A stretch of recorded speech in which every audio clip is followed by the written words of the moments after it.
Pelvic pain, pain with intercourse, all too common postpartum. Let me explain for a moment my thoughts on pelvic pain after birth. It's probably going to happen to pretty much everyone. You just carried the weight of a baby in your womb for approximately 40 weeks. There's a lot of pressure and tension and stress that was bearing down on that pelvic floor for a long period of time, while you were also still needing it to serve its primary functions of elimination, most likely intimacy, and certainly support. And then you go through labor and delivery, and the pelvic floor needs to or should relax and move out of the way to give way for baby to come out. So you're going from tight support for months and months, and then relax and come out. It's a big shift, a big change, and a lot can happen in that process. So I'm going to be a muscle for a moment and tell you my thoughts on this. I'm carrying around tons of weight, using all my strength for months and months and months and months, and I'm getting really tired and sore from doing that. And then all of a sudden, you want me to give way, open up and relax, and then immediately go back to just the way I was before you were pregnant. Well, you're crazy. I'm going to be knotted, I'm going to be sore, I'm going to be tight, I'm going to be damaged, I might be broken in certain parts, and you need to take care of me. So that's kind of what your muscles are saying in postpartum if you have extended period of time of pelvic pain. Your muscles are beat up and they need some attention. Pelvic floor therapists are the best to give your pelvic floor that attention it needs. So when would you seek out a pelvic floor therapist?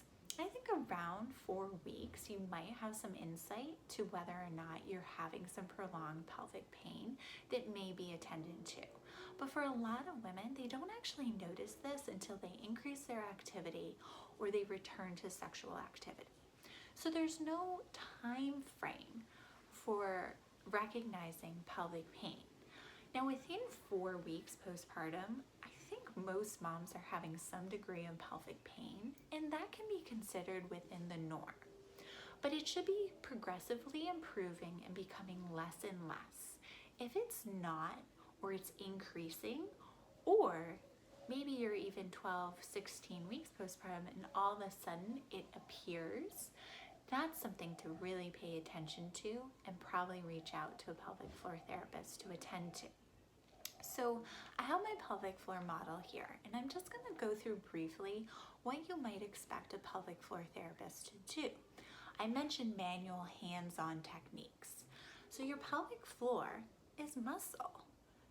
Physical and occupational therapists are experts in the muscular system. So a common area of pain that I hear is often women aren't sure where it is, but I am able to pinpoint that it's actually near this group, more posterior, near your anus, called the levator ani group. And so what I will do, this is actually a technique that I do without any internal assessment, and oftentimes women can still be wearing their undergarments or clothes. So I have them laying on their side. This is their spine and their head's over there. Their legs are coming down this way, and their glute, their top glute, is right here. I'm hooking my fingers over. Let me switch hands. So they're on their side. I'm hooking my fingers over, and I can get onto these muscles right here and right here and apply some pressure. And I'm looking for a trigger point. All of us know where trigger points are. They're sore when a therapist presses on them.